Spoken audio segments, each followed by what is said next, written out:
Halo Sumatera Utara. Selamat sore pemirsa. Sumatera Utara hari ini kembali hadir menjumpai Anda edisi Senin 28 Februari 2022 yang juga bertepatan sebagai peringatan Isra Mi'raj Nabi Muhammad SAW.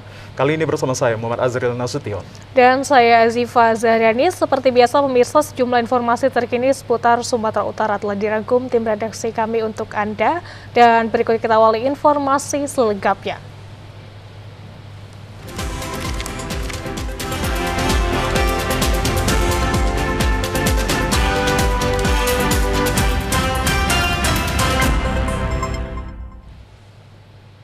Pemirsa, satu keluarga penumpang mobil Avanza BK 1117 OVI diseret air banjir di Desa Laumulgap, Kecamatan Namorambe, Kabupaten Deli Serdang. Sang sopir berhasil menyelamatkan diri, sementara 4 penumpang masih di dalam mobil dan hanyut.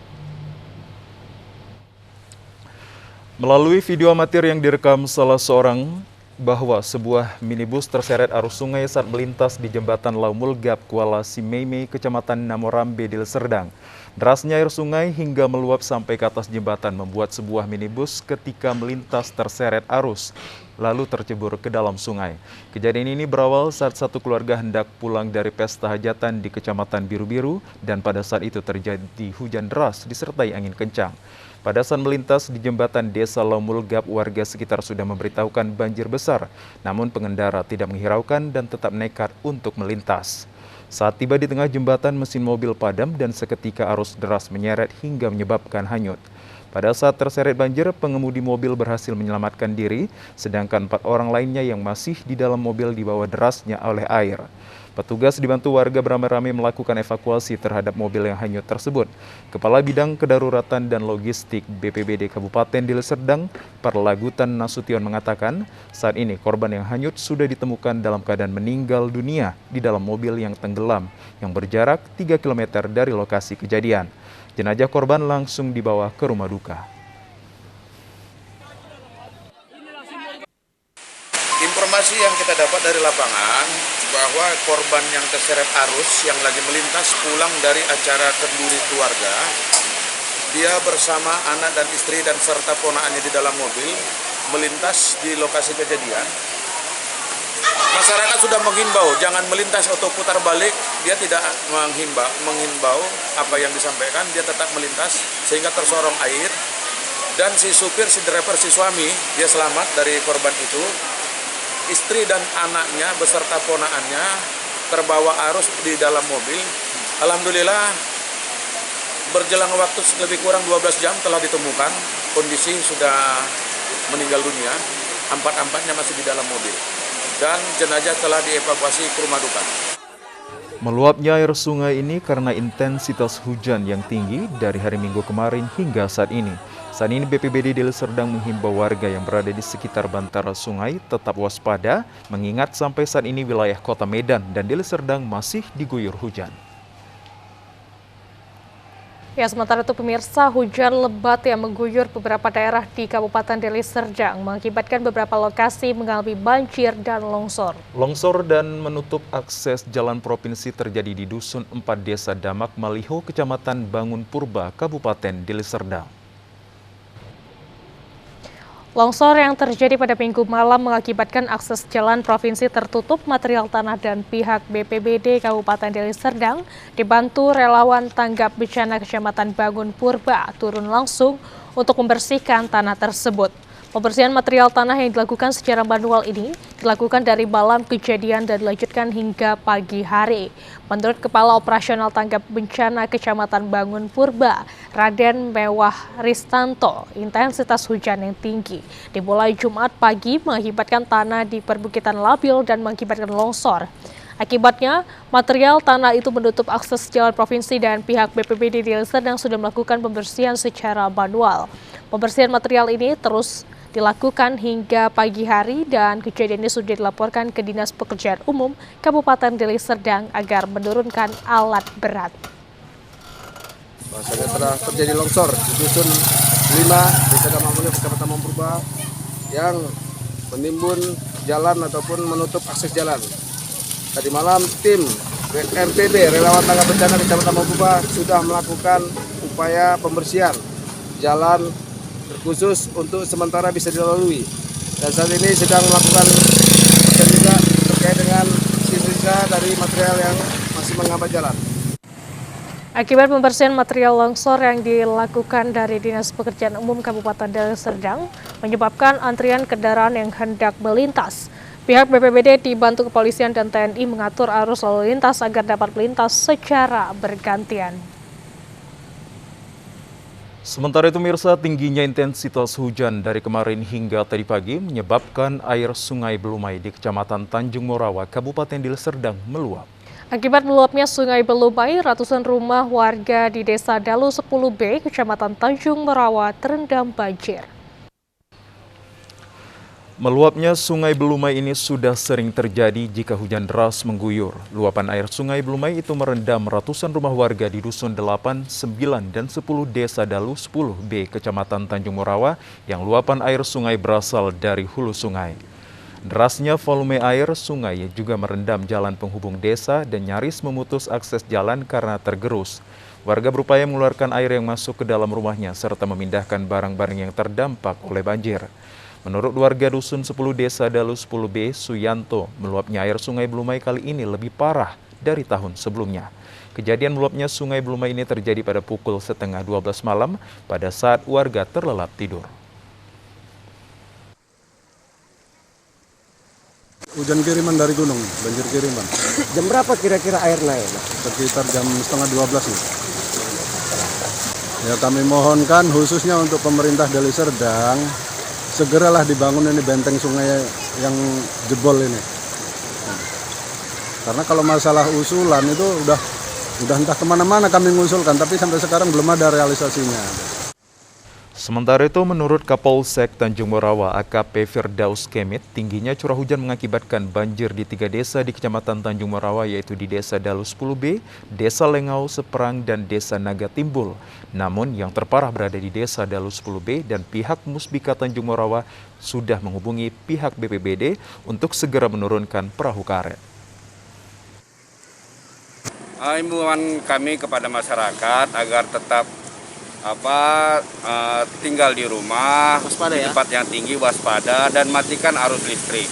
Dan kami pun sudah koordinasi dengan BPBD untuk menyiapkan perahu karet untuk bantuan evakuasi masyarakat apabila nanti terjadi lonjakan banjir di tempat kita ini. Data dari BPBD Kabupaten Deli Serdang, akibat curah hujan yang tinggi ini ada 6 kecamatan di Kabupaten Deli Serdang yang terdampak, yaitu Kecamatan Bangun Purba, Galang, Tanjung Morawa, Batangkuis, Patumbat, dan Namorambi.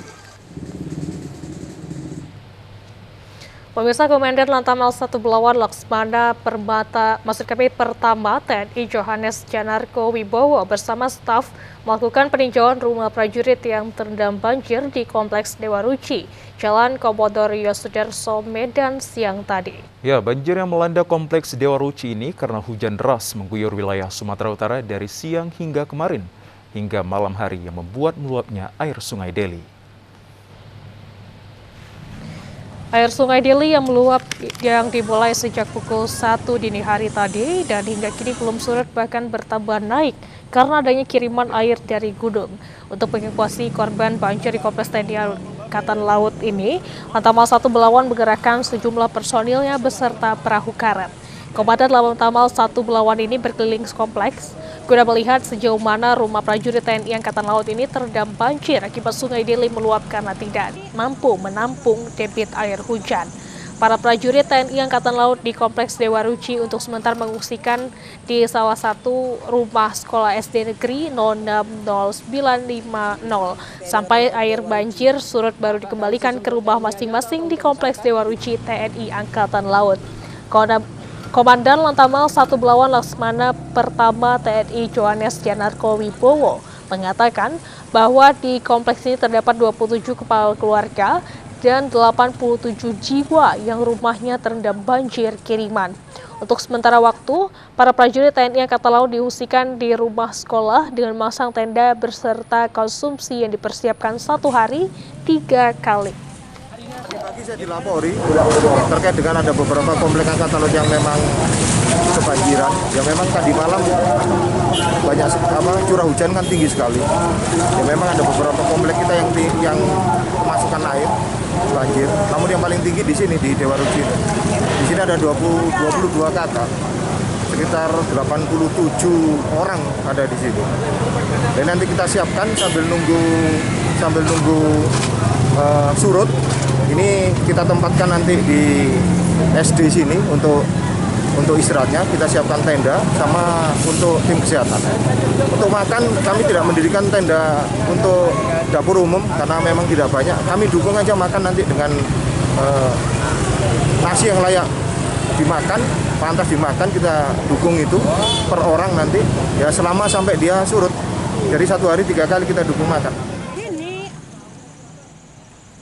Hujan lebat yang mengguyur Sumatera Utara pada hari Minggu kemarin membuat beberapa wilayahnya mengalami kebanjiran. Salah satu wilayah Sumatera Utara yang mengalami kebanjiran yakni Desa Tumpatan Nibung, Kecamatan Batangkuis, Kabupaten Deli Serdang. Banjir yang terjadi di Desa Tumpatan Nibung ini terjadi pada pukul 6:30 waktu Indonesia bagian Barat yang diakibatkan hujan lebat dari siang hari Minggu kemarin hingga pagi dini hari tadi hingga menyebabkan air sungai meluap dan membanjiri perumahan warga hingga sekolah dasar negeri di desa tersebut. Tidak banyak warga yang bisa berbuat dan hanya bisa pasrah saat air luapan sungai memasuki rumah. Warga hanya bisa menyelamatkan barang-barang yang ringan yang ditempatkan di atas meja makan ataupun di tempat yang lebih tinggi. Begitu juga dengan ruangan belajar sekolah negeri Desa Tumpatan Nibung yang tergenang air banjir hingga hasil praktek pelajar turut juga mengapung di air. Selain itu, jalan juga turut tergenang oleh air banjir hingga pengendara roda 2 harus berhati-hati saat melewati air banjir. Seorang warga Desa Tumpatan Nibung, Kecamatan Batangkuis, Kabupaten Deli Serdang, Rubianto mengaku bahwa air banjir yang melanda Desa Tumpatan Nibung ini terjadi pagi tadi dan terus naik hingga selutut orang dewasa. Sedangkan penyebab banjir ini terjadi karena hujan lebat yang tidak henti hingga pagi dini hari tadi hingga membuat air sungai meluap. Dan pada pukul 7 pagi air sudah mulai masuk ke rumah dan menggenangi seluruh halaman sekolah dan halaman rumah warga di sini. Dan saat ini sekitar pukul setengah 10. Belum surut juga. Masih belum surut. Air masih begitu deras seperti bisa dilihat di sini. Airnya masih mengalir cukup deras. Di dalam rumah air tinggi setinggi betis. Ayo. Kalau penyebabnya kita perkirakan karena hujan terus-menerus terjadi di daerah gunung, sehingga air meluap dari sungai sungai tidak menampung sehingga meluap kemari menyebabkan banjir ini. Hingga siang tadi banjir masih membanjiri rumah warga dan jalan peringgan Desa Tumpatan Nibung, Kecamatan Batangkuis, Kabupaten Deli Serdang. Kita ke Kepulauan Riau, pemirsa. Cuaca buruk dan hujan serta angin kencang melanda wilayah maritim Kepulauan Riau pagi tadi. Akibatnya terpantau gelombang tinggi di laut membuat para nelayan di daerah tersebut tidak dapat pergi melaut hari ini. Hujan ringan namun disertai angin kencang terjadi sekitar pukul 5 waktu Indonesia Barat pagi tadi. Sementara hingga pukul 9 kondisi maritim terpantau dari daerah pantai dengan ombak dan gelombang air laut yang cukup tinggi, membuat nelayan tidak berani untuk melakukan aktivitas seperti biasanya memancing ikan di tengah laut selama sepekan ke depan. Beberapa perahu nelayan tradisional tampak bersandar pada tepian pantai karena nelayan memilih untuk menjaga keselamatan jiwa. Manakala cuaca semakin buruk, sebagian nelayan hanya memperbaiki perahu mereka sambil menunggu cuaca baik. Anginnya ini baru datangnya kira jam setengah 6 lah. Jadi yang belum pergi lagi jadi takut mereka karena melihat kondisi laut kita ini ya menakutkan lagi tuh. Ya jelas rugi lah Pak. Ekonomi kita ini ya tentu aja kan nggak bisa jalan lagi tuh.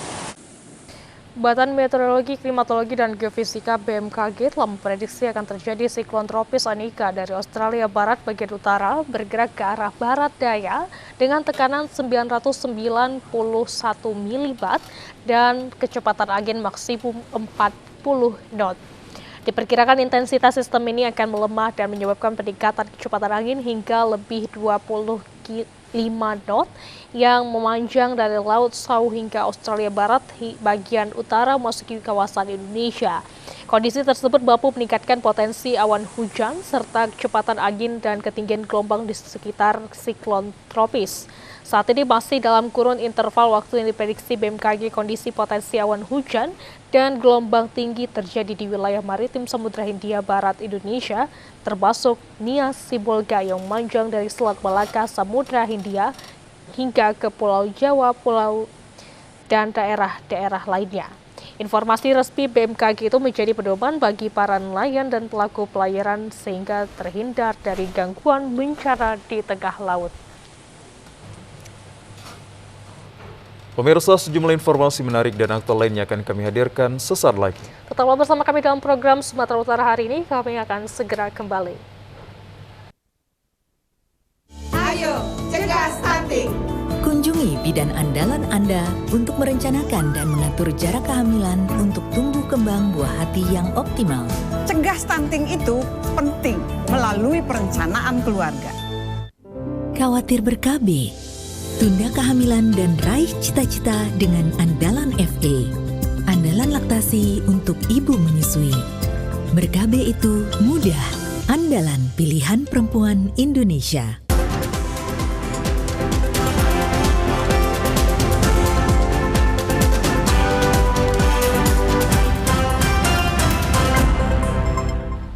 Terima kasih pemirsa, Anda masih menyaksikan program Sumatera Utara hari ini. Dalam upaya mengatasi kelangkaan minyak goreng dan menolak premanisme, Barisan Pemuda Nusantara siap mengawasi serta melaporkan kepada aparat kepolisian guna terciptanya Kaptimmas yang di tengah-tengah masyarakat. Sebagai organisasi kemudaan, Bapera siap membantu pemerintah dan aparat kepolisian di tengah masyarakat sehingga terciptanya Kaptimmas yang kondusif.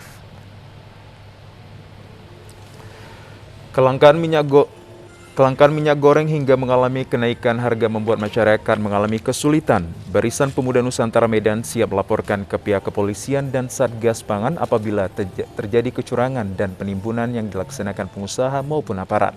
Hal ini disampaikan Ketua Umum Bapera Fadli Elfauz Arafik saat usai melantik salah satu pengurus Barisan Pemuda Nusantara yang menjadi ketua di wilayah Kota Medan kemarin. Bersama kader untuk melakukan monitoring proses penyaluran minyak goreng dan akan melaporkan kepada Satgas Pangan serta aparat kepolisian bila ada pihak melakukan kecurangan kebutuhan bahan pokok. Sementara itu, David Sinaga, Ketua Barisan Pemuda Nusantara Kota Medan, tetap menjaga kekondusifan dan tidak melakukan premanisme terhadap masyarakat. Yang mengawasi adalah Satgas Pangan di daerah masing-masing. Satgas Pangan yang punya kota Medan, mana Satgas Pangan yang itu yang mengawasi. Kita hanya bantu ngasih informasi, kalau ada yang salah kita kasih tahu ke Satgas. Tapi kalau Bapera yang nangkap udah salah itu. Saya juga menyampaikan Bapera ini berbeda, bukan organisasi yang brutal, bukan organisasi yang premanisme. Kita menghilangkan yang namanya premanisme. Terbukti dari struktur yang saya bangun di DPD Bapera Kota Medan. Di dalamnya ada beberapa anggota DPRD, ya, pejabat-pejabat di pemerintahan Kota Medan, itulah membuktikan kolaborasi untuk Kota Medan yang jauh lebih baik lagi ke depannya. Sementara itu, Barisan Pemuda Nusantara siap bersinergi dengan pemerintah dan mengabdi kepada masyarakat sebagai wujud kepedulian kepemudaan kepada bangsa dan negara. Pemirsa, dalam rangka Hari Ulang Tahun Parasida Hindu Dharma Indonesia yang ke-63 tahun 2022 dirangkaikan dengan pelantikan pengurus pergantian antar waktu periode 2018-2023 yang dilakukan di Wisma Maryam Jalan Pagar Ruyung, Medan pagi tadi. Wali Kota Medan Bobi Afif Nasution berpesan melalui pengurus yang baru dilantik dapat menjalankan amanah dan tanggung jawab sesuai dengan visi misi yang ada. Sambutan Wali Kota Medan yang dibacakan Kaban Kesbang Pol Kota Medan Arjuna Sembiring mengatakan melalui peringatan Hari Ulang Tahun PHDI dan pelantikan PHDI pergantian antar waktu, PHDI semakin solid dan dapat menjadi contoh bagi organisasi lain serta memberikan manfaat kepada lingkungan sekitar. Selain itu, Wali Kota Medan juga berharap masyarakat yang tergabung dalam PHDI Kota Medan mampu menjadi sosial kontrol setiap kebijakan yang dilakukan pemerintah Kota Medan. Dukungan PHDI Kota Medan terhadap setiap program pemerintah Kota Medan dalam mewujudkan Medan Berkah, terkhusus 5 program prioritas yaitu peningkatan pelayanan kesehatan terutama penanganan COVID-19, penanganan banjir, kebersihan, infrastruktur, dan pembenahan kawasan kota lama, dengan mengeksplorasi keberagaman dan kuliner serta memberdayakan UMKM. Pelantikan PHDI Kota Medan antar waktu, itu masa periode 2018-2023. Kita berharap dengan pelantikan ini, penyegaran pengurus ini, PHDI ke depan bisa lebih solid, lebih kompak dan lebih giat lagi untuk melaksanakan program kegiatannya di Medan, terkhusus mendukung program kegiatan Wali Kota Medan, ya Medan Berkah, Maju dan Kondusif. Seterusnya kita bergandengan tangan untuk membangun dan membina umat Hindu khususnya masyarakat Kota Medan di Medan ini. Ketua PHDI yang dilantik dalam pergantian antar waktu Mata Rizwan mengatakan saat ini PHDI Kota Medan akan semakin solid dalam mewujudkan program pemerintah Kota Medan. Dikatakan PHDI Kota Medan akan berkontribusi terhadap 21 kecamatan yang ada di Kota Medan, mengingat banyak sekali umat Hindu terpencar di seluruh wilayah Kota Medan. Adapun pengurus yang dilantik Ketua Mata Rizwan, Sekretaris Bidang Organisasi Rama Krishna, serta Bendara Wiswenatan. Parisada Hindu Dharma Indonesia Kota Medan dalam hari ini pelantikan pergantian antar waktu hingga 2023 nantinya. Visi misi kami jelas dan singkat. Kami ingin berkolaborasi terkhusus kepada pemerintah Kota Medan dalam melaksanakan visi misi Bapak Wali Kota Medan, serta dalam hal pembinaan di 21 kecamatan ini umat Hindu kami tetap kami laksanakan pembinaan baik itu Dharma Wacana dan Dharma Tula. Program-program unggulan kami yaitu adalah mengabdi kepada masyarakat dalam hal dharma agama dan dharma negara. HUT dan pelantikan pengurus PAW PHDI Kota Medan turut dihadiri Forkopimda Kota Medan, Ketua FKUB Kota Medan, Ketua Walubi, Ketua PGI Kota Medan. Pelaksanaan HUT PHDI dan pelantikan dilaksanakan dengan prokes COVID-19 agar tidak menjadi klaster baru penyebaran COVID-19. Kita ke sorotan lainnya pemirsa. Hari ini umat muslim di seluruh dunia merayakan Isra Mi'raj 1443 Hijriah. Di momentum Isra Mi'raj 1443 Hijriah, di tengah kesulitan saat ini umat muslim diminta dapat mengambil hikmah dalam setiap ujian yang dilalui, sebagaimana ia mampu mengambil hikmah dalam peristiwa Isra Mi'raj. Jika menelik sejarah Isra Mi'raj Nabi Muhammad SAW terjadi ketika baginda Nabi Muhammad SAW sedang dirudung duka karena kehilangan orang-orang terdekatnya.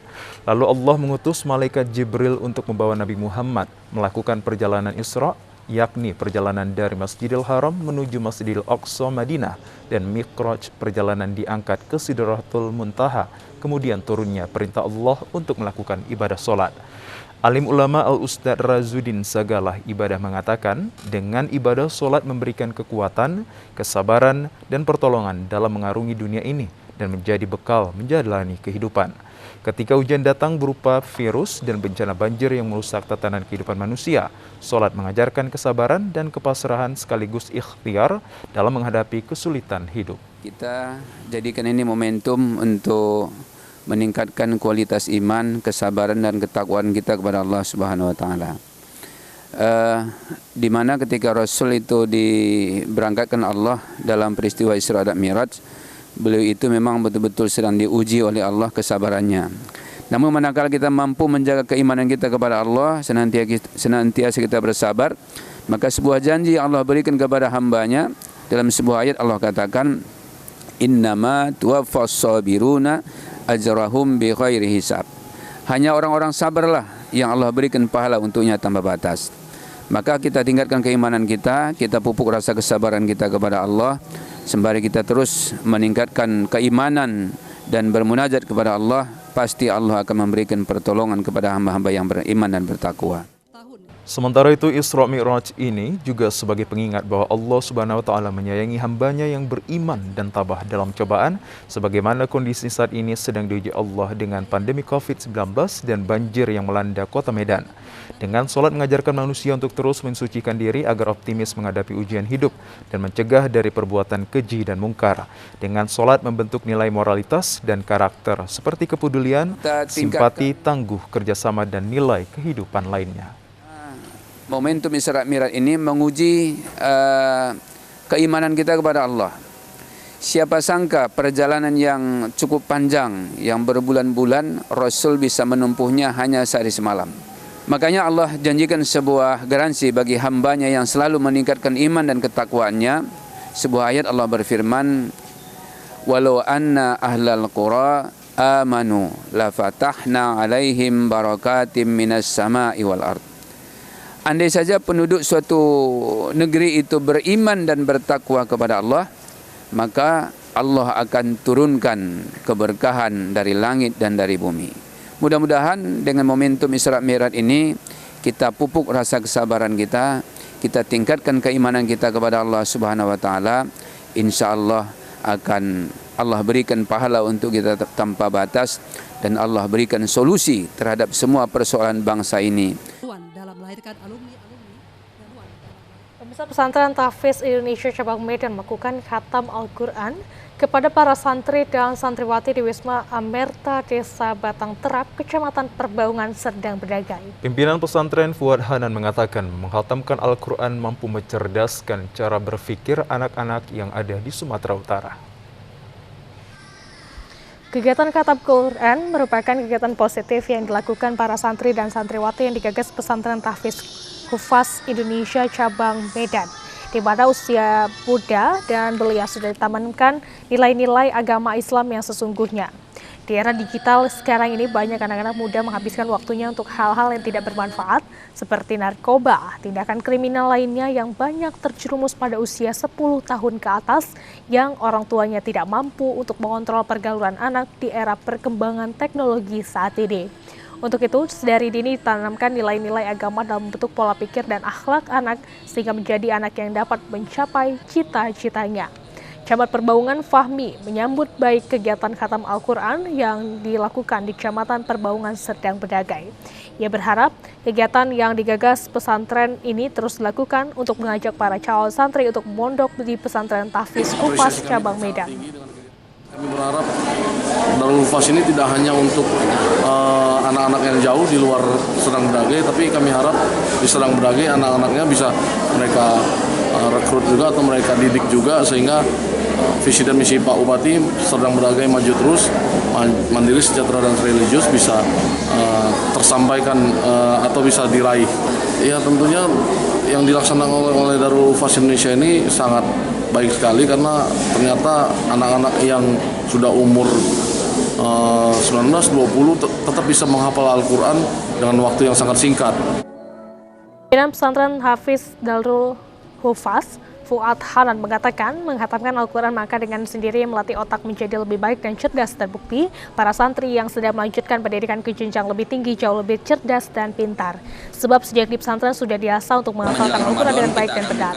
Daurah Al-Quran selama bulan Ramadan dan kedepannya juga bisa nanti kita buka untuk SMP dan SMA tahfiznya sehingga di Serdang Bedagai ini terutama begitu juga Medan secara umum kita bisa menciptakan hafiz dan hafizoh para penghafal Al-Quran mungkin 30 juz karena kadang-kadang waktunya singkat jadi terbatas kemampuannya. Kalau seandainya sekolah juga mungkin jauh lebih bagus lagi programnya bisa mewakili MTQ, MHQ seperti itu insya Allah ke depannya.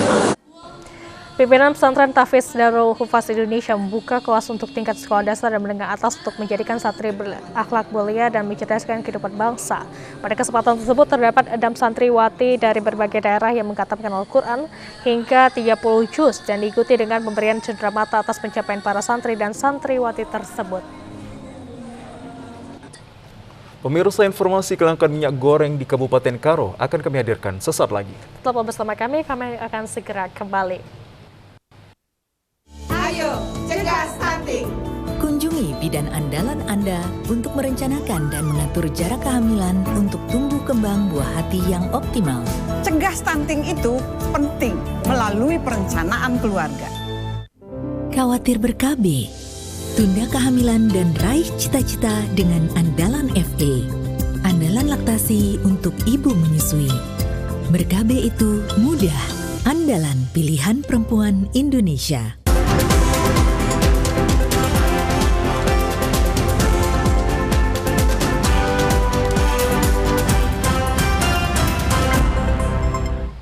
Kelangkaan minyak goreng masih terjadi di sejumlah daerah seperti di Kabupaten Karo.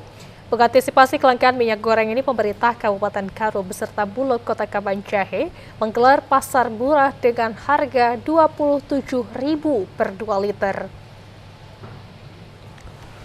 Pasar murah dilakukan di halaman gudang Bulog Kota Kabanjahe, Kabupaten Karo, namun masih terbatas sebanyak 1,7 ton minyak goreng disalurkan kepada masyarakat. Kemasan minyak goreng dengan ukuran per 1 liter seharga Rp13.500, masyarakat dijatah 2 liter minyak goreng seharga Rp27.000. Selain minyak goreng, juga disediakan beras dan gula murah. Pasar murah ini pun mendapat perhatian dari warga yang rela mengantri di depan gerbang untuk mendapatkan minyak goreng murah tersebut. Petugas berupaya menghindari kerumunan masyarakat. Dalam hitungan beberapa jam, minyak goreng pun ludes habis terjual. Banyak masyarakat yang telah datang namun tidak kebagian minyak goreng murah. Kepala Dinas Perindustrian dan Perdagangan Kabupaten Karo, Edison Karo mengatakan bahwa diadakannya pasar murah ini untuk membantu masyarakat yang saat ini sangat membutuhkan minyak goreng. Pihaknya masih berkoordinasi ke Provinsi Sumatera Utara guna mengantisipasi lanjutan kelangkaan minyak goreng yang ada di Kabupaten Karo. Perihal mengatasi kelangkaan minyak goreng di Kabupaten Karo. Pak, untuk hari ini berapa liter minyak yang kita sediakan? 1,7 ton. Pak, melihat kelangkaan ini Pak, selain pasar murah yang hari ini kita lakukan, bakal ada pasar murah selanjutnya atau seperti apa? Iya, itu seperti kelanjutannya nanti kita lanjutkan kerjasama dengan Disperindak Provinsi. Kita ke Kabupaten Samosir, pemirsa. Dalam waktu 3 minggu, Polres Samosir berhasil mengungkap 5 kasus, mulai kasus penganiayaan, pengancaman, perjudian, pencurian dengan kekerasan, narkotika, dan hasil razia knalpot blong. Ya, dalam kegiatan press release tersebut langsung dipimpin oleh Kapolres Samosir AKBP Joshua Tampubolon. Kapolres menjelaskan juga adanya 9 kasus tindak pidana yang ditangani, yakni penganiayaan di Pasir Putih Parbaba, Desa Hutabolon, Kecamatan Pangururan, Kabupaten Samosir. Kemudian, kasus perjudian di Jalan Lurus, Desa Garuga, Kecamatan Pangururan. Sementara itu, tindak pidana pengancaman dan di Perladangan Sampuran Desa Janji Maria, Kecamatan Sitio-Tio, Kabupaten Samosir.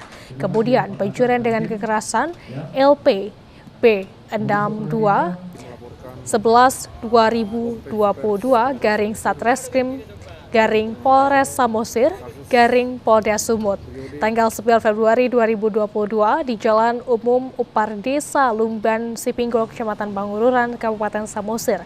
Tidak pidana pelanggaran lalu lintas mulai dari 4 sampai dengan 26 Februari 2021 sebagaimana dimaksud dalam pasal 285 ayat 1 tentang mengemudi sepeda motor yang tidak memenuhi persyaratan teknis dan layak jalan yang meliputi kaca spion, klakson, lampu utama, lampu rem, lampu penunjuk arah, dan alat pemantau cahaya juga knalpot.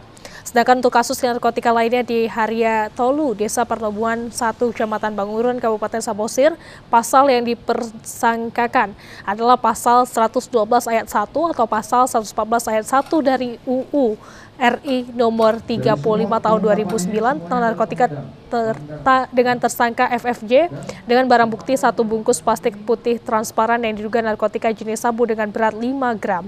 Kemudian kasus narkotika lainnya di Kelurahan Si Rumah Hombar, Kecamatan Nainggolan dengan pasal yang dipersangkakan pasal 112 ayat 1 atau pasal 114 ayat 1 dari Undang-Undang Republik Indonesia tahun 35 nomor 35 maksud kami tahun 2009 tentang narkotika dengan tersangka MS, ALS, PAK, M dengan barang bukti 8 plastik transparan juga diberisikan narkotika jenis sabu dengan berat 0,4 gram. Dari semua pengungkapan ini semuanya adalah pengedar, bandar, ya. Dan tersangka yang diamankan ini ya berinisial MS. Kemarin disita BB barang bukti sebanyak 8 paket, ya. 8 paket jenis sabu-sabu. Menurut keterangan tersangka MS ini, dia sudah menyiapkan paket-paket tersebut seharga 200 atau 300.000, kemudian menjualnya ke orang-orang yang dikenalnya, ya. Saat ini tersangka juga sedang kita dalami apakah ada jaringan lain, dan kemudian kemarin diamankan di Desa Nainggolan, ya, Kecamatan Nainggolan. Sementara itu pemirsa, Polres Tanah Karo berhasil meringkus 2 pelaku pencurian kendaraan bermotor roda 4 di Kabupaten Karo. Salah seorang di antaranya merupakan mantan anggota TNI yang telah diberhentikan pada tahun 2014 lalu. Satuan Reserse Kriminal Polres Tanah Karo berhasil meringkus 2 orang pelaku pencurian kendaraan bermotor roda 4. Para pelaku melakukan aksi pencurian mobil jenis bak terbuka di Desa Gajah, Kecamatan Namanteran pada Jumat 25 Februari 2022 pagi. Berdasarkan pemeriksaan di kepolisian, kedua pelaku bersaksi pada dini hari sekitar pukul 4 subuh membawa kabur mobil jenis bak terbuka dari halaman rumah korban. Dan kemudian selang beberapa jam usai korban membuat laporan, petugas kepolisian berhasil menemukan keberadaan pelaku, mengamankan pelaku dari 2 tempat terpisah. Kanit Resum Reskrim Polres Tanah Karo Ibda Amar Prajamanggala mengatakan pihaknya masih melakukan pemeriksaan terhadap pelaku. Salah seorang dari pelaku merupakan mantan anggota TNI yang telah diberhentikan pada tahun 2014 lalu. Pelaku tindak pidana tersebut merupakan ex aparat dari TNI, kemudian sudah menjadi pecatan pada tahun 2014. Untuk dipersangkakan pasal 363 ayat 1 dengan maksimal hukuman 7 tahun penjara. 7 tahun. Menjawabkan perbuatannya, kedua pelaku saat ini diamankan di Polres Tanah Karo beserta barang bukti. Keduanya terancam pasal 363 KUHP pidana tentang pencurian dengan kurungan penjara selama 7 tahun. Diduga hilang kendali saat mengemudi 1 unit dump truck terlibat tabrakan beruntun di Jalan Sum, Desa Parompuang Jai, Kabupaten Tapanuli Selatan. Tidak korban jiwa dalam insiden kecelakaan ini, namun supir dan 1 penumpang mengalami luka berat. Beginilah kondisi mobil dump truck tronton setelah terlibat tabrakan beruntun dengan mobil penumpang taksi Kita Bersama dan 1 unit sepeda motor di Jalan Sum, Desa Parompuang Jai, Kecamatan Anggolak Timur, Kabupaten Tapanuli Selatan. Berdasarkan data dari Satlantas Polres Tapsel, insiden tabrakan belakang beruntun ini bermula saat kendaraan dump truck tronton dengan nomor polisi BB 9043HB dan mobil penumpang tersebut melaju dari arah Padang Sidempuan. Namun berada tepat di depan PT DNG, supir dump truck tronton yang dikemudikan Ikhwan Harahap 49 tahun mengalami hilang kendali dan langsung menabrak bagian belakang mobil penumpang bernomor polisi BB 1248FA yang dikemudikan oleh Hotma Pardomuan Hasibuan 40 tahun langsung terpental ke sebelah kiri dan menabrak tembok milik PT DNG. Truk yang menyenggol 1 pengendara sepeda motor yang datang dari arah Gunung Tua hingga pengendara tersebut terjatuh. Atas insiden ini, 10 korban langsung dilarikan ke Rumah Sakit Umum Kota Padang Sidempuan untuk mendapatkan perawatan medis. Sementara supir dan 1 penumpang mengalami luka berat, sedangkan 8 penumpang lainnya hanya mengalami luka ringan. Orang kalian tadi di dalam? Sudah sama supir. Kamu orang mana, Dek? Orang Sosa, Pak. Orang Sosa. Jam berapa tadi kejadian pastinya, Dek? Oh? Jam berapa tadi kejadian pastinya? Kalau jam maghrib, Bang. Maghrib, Bang. Ya. Itu mobil yang kalian tumpang itu mobil apa tadi, Dek? Mobil TKB, Bang. TKB, Dek, ya? Iya. Dari arah mana tadi, Dek? Apanya? Dari Batu Nado, Bang. Menuju Sosa. Oh, mau berangkat ke Sosa lagi tadi, Dek? Kita ke sorotan lainnya pemirsa, pasca musim tanam padi, sejumlah petani mengeluhkan kelangkaan pupuk bersubsidi untuk memenuhi kebutuhan pupuk pada musim tanam tahun ini. Petani yang tidak menjadi anggota kelompok tani terpaksa membeli pupuk non-subsidi yang harganya hingga 2 kali lipat dibanding pupuk bersubsidi. Seperti halnya di Tapanuli Utara, pada akhir Februari ini di beberapa kecamatan telah selesai musim tanam dan memasuki musim pupuk padi sawah. Sejumlah petani mengalami kesulitan untuk mendapatkan pupuk bersubsidi akibat mahalnya pupuk non-subsidi yang harganya hingga 2 kali lipat dibandingkan dengan pupuk bersubsidi. Selain itu, dampak dari minimnya ketersediaan pupuk tersebut, sejumlah petani mengkhawatirkan akan mengalami penurunan hasil produksi saat musim panen tiba. Menurut Kepala Perusda Pertanian Taput Jan Peter Lumbantoruan, sebagai salah satu distributor pupuk bersubsidi dari pemerintah, ketersediaan pupuk bersubsidi di Taput hingga saat ini aman tersedia dan bukan terjadi kelangkaan. Sebagian besar telah disalurkan sesuai rekapitulasi kebutuhan masing-masing kecamatan. Bagi kelompok tani untuk segera melakukan penebusan di kios pengecer sehingga ketersediaan pupuk bersubsidi tersebut dapat teratasi. Berdasarkan alokasi penerimaan pupuk bersubsidi untuk Tapanuli Utara pada tahun 2022 sebesar 17.793 ton yang akan disalurkan untuk 43.834 petani yang telah terdaftar di RDKK dengan luas area sebanyak 80.829 hektar. Kebutuhan alokasi pupuk bersubsidi kepada petani ditetapkan berdasarkan RDKK dari masing-masing kelompok tani yang telah diverifikasi. Terjadi kerusakan infrastruktur jalan wilayah Desa Lahusafau, Kabupaten Dia Selatan mengganggu aktivitas perekonomian warga. Ya, pemerintah daerah telah diminta melakukan perbaikan agar masyarakat dapat melakukan aktivitas secara baik.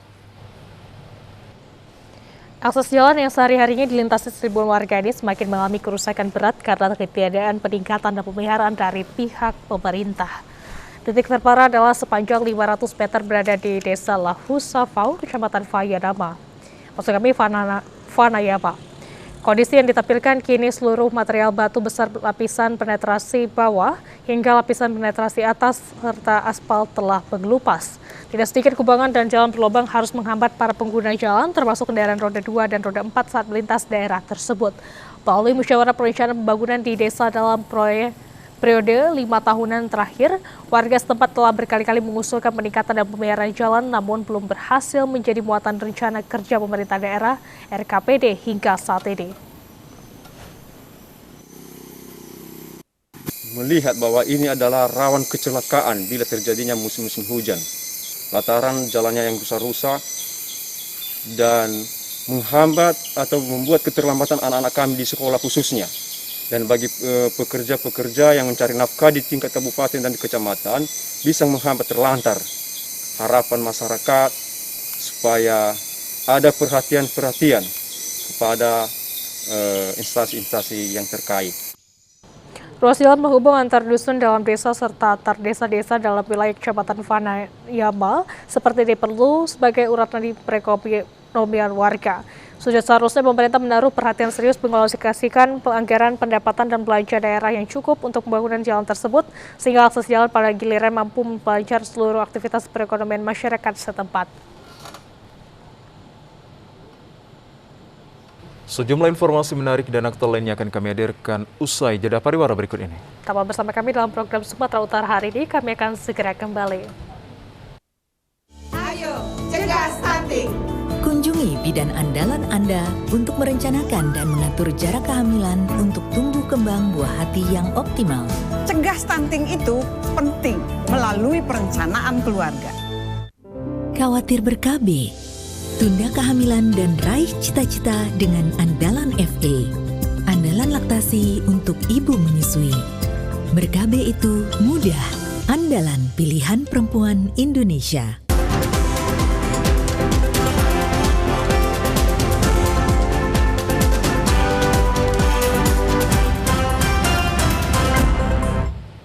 Terima kasih pemirsa, Anda masih bersama kami. Sebanyak 200 atlet VARI 8 Provinsi Pulau Sumatera Utara mengikuti Open Turnamen cabang olahraga Taekwondo di Kota Medan. Turnamen Open Turnamen yang digagas Dewan Pimpinan Cabang Partai Demokrat Kota Medan berlangsung selama 2 hari dilaksanakan di gelanggang remaja Jalan Sutomo, Kota Medan. Ketua Dewan Pimpinan Cabang Partai Demokrat Kota Medan Burhanuddin Sitepu mengatakan turnamen terbuka diikuti 200 peserta berasal dari Provinsi Aceh, Jambi, Sumatera Barat, Riau, Bengkulu, serta beberapa kabupaten kota di Sumatera Utara. Turnamen terbuka mempertandingkan 2 kategori yakni tarung bebas serta jurus untuk kategori pra-junior, junior, dan senior. Sedangkan tujuannya selain menyahuti keinginan generasi muda untuk menyalurkan bakatnya di olahraga taekwondo sekaligus untuk membentuk kecintaan Ketua Majelis Tinggi DPP Partai terhadap olahraga bela diri taekwondo. Mengolahragakan masyarakat tanggung jawab bersama, dan orang yang gemar berolahraga, fisik dan pemikirannya akan terarah dengan baik. Dari Ketum kepada warga masyarakat Sumatera Utara umumnya, khususnya Medan, harapan Pak Ketum juga sudah sampaikan, silaturahmi ini akan berjalan dan berkelanjutan. Saya berkeyakinan makna yang terkandung di dalam sosialisasi olahraga ini, memasyarakatkan olahraga dan mengolahragakan masyarakat itu adalah tanggung jawab semua insan, masyarakat dan manusia yang ada di Indonesia. Karena seorang yang ingin berolahraga sudah akan pasti secara fisik dan raganya sudah pasti sehat. Dan pemikirannya sudah pasti akan terarah. Mentalnya sudah akan teruji. Inilah bibit-bibit generasi penerus bangsa nantinya yang memimpin negara ini. Ini bagian daripada ajang silaturahmi ke depan. Salam Demokrat. Hadir dan menyampaikan apresiasi pada acara tersebut, anggota DPRD Sumatera Utara Armin Simatupang dan Wali Kota Medan diwakili Direksi PD Pembangunan Kota Medan Bambang Hendarto. Wali Kota Medan mengatakan, untuk melahirkan atlet berprestasi diperlukan sarana pelatihan dan kejuaraan yang baik. Untuk mewujudkan prestasi atlet dan pembinaan yang benar, maka pemerintah Kota Medan siap bekerja sama dengan pengurus cabang olahraga di daerah. Harapan akan tumbuh pastinya, ya, atlet-atlet berprestasi dari Kota Medan ke depan, khususnya ya, atlet-atlet muda yang bisa nantinya ke depan membawa nama bangsa, khususnya nama Kota Medan. Inilah yang pasti target utama mungkin bisa mengharumkan nama Kota Medan di PON nantinya. Pemirsa, untuk meningkatkan geliat pariwisata Danau Toba Samosir, pemerintah daerah mengedepankan budaya lokal sebagai identitas penggeraknya. Meski keindahan Danau Toba memiliki daya tarik yang luar biasa, namun jika dipadu padankan dengan kekayaan budaya lokal, geliat pariwisata akan semakin meningkat pula. Berikut kita ikuti laporan dari reporter TVRI Hafiz Eko Diotoro. Ya, selamat sore, saudara. Dengan mengedepankan kearifan budaya lokal, diyakini mampu menarik para wisatawan baik dalam negeri maupun mancanegara. Hal itu dikarenakan kayanya budaya lokal dari masyarakat suku Batak yang ada di Pulau Samosir. Selain itu, berbagai hal pembenahan terus dilakukan di Pulau Samosir guna menyambut kehadiran delegasi konferensi tingkat tinggi G20 yang dilaksanakan di Indonesia. Pada pelaksanaan KTT G20 tahun ini, Danau Toba masuk ke dalam 5 destinasi wisata super prioritas yang akan menjadi ajang pertunjukan bagi peserta dan wisatawan terhadap destinasi pariwisata berkualitas yang bertumpu pada pelestarian lingkungan hidup, pemberdayaan ekonomi masyarakat, dan pemuliaan nilai-nilai tradisional. Wujud keseriusan pemerintah dalam mengedepankan budaya lokal, baru-baru ini Presiden Republik Indonesia Joko Widodo meresmikan Kampung Ulos, di mana di lokasi ini dapat dilihat identitas budaya lokalnya. Selain itu, pelestarian tari Sigale-Gale dan juga Museum Peninggalan Raja Batak yang memiliki histori sejarah yang luar biasa. Dalam kunjungannya ke Pulau Samosir, anggota Komisi 1 DPR RI Effendi Simbolon menyampaikan bahwa salah satu upaya untuk meningkatkan geliat pariwisata, seluruh masyarakat harus ikut mensukseskan vaksinasi. Selain itu, pelaku pariwisata juga harus mengedepankan budaya lokal sebagai identitas kepariwisataan, karena hal itu juga merupakan kesiapan kawasan Danau Toba dalam menyambut delegasi G20. Terkait dengan infrastruktur, juga merupakan salah satu cara untuk meningkatkan kunjungan wisatawan ke Danau Toba. Untuk itu diharapkan pemerintah membuat akses penerbangan luar negeri langsung ke Bandara Silangit. Berikut pernyataan dari anggota Komisi 1 DPR RI Effendi Simbolon. Kita terus aktif, proaktif, dan bersama dengan pemerintah setempat dan juga aparat kepolisian dan TNI dan Polri, ya, kemudian dari BIN dan dari Kementerian Kesehatan, kita bahu-membahu untuk mendukung target vaksinasi. Kemudian juga program-program mendukung agar kita bisa menghadapi masalah Omikron ini dengan lebih baik, lebih cepat. Nah, tentu ini akan berdampak karena memang ini salah satu tujuan daripada delegasi yang akan hadir. Tapi terlepas dari itu pun sebenarnya kita sangat berharap bukan hanya dari masyarakat, tapi dari pemerintah pusat dan pemerintah setempat juga harus memberikan lebih, ya. Karena tidak cukup apa yang untuk menunjang pariwisata hanya dengan fasilitas yang tersedia sekarang. Ya, ini terbukti kita capaian wismannya tuh masih sangat minim. Ya, jika semua pihak ikut mendukung kemajuan pariwisata di kawasan Danau Toba, maka Danau Toba akan menjadi destinasi pariwisata yang menjadi incaran wisatawan mancanegara. Demikian, kita kembali ke studio. Ya, pemirsa, informasi terkait pariwisata Samosir tadi sekaligus mengakhiri jumpa kita dalam program Sumatera Utara hari ini. Kami ucapkan terima kasih atas kebersamaan dan perhatian Anda. Saya Muhammad Azril Nasution. Dan saya Ziva Zahrianis. Kami mengimbau Anda pemirsa untuk tetap selalu mematuhi protokol kesehatan dengan memakai masker, menjaga jarak, serta mencuci tangan pakai sabun. Indonesia pulih karena aku. Indonesia pulih karena kamu. Indonesia pulih karena kita. Selamat sore dan sampai jumpa.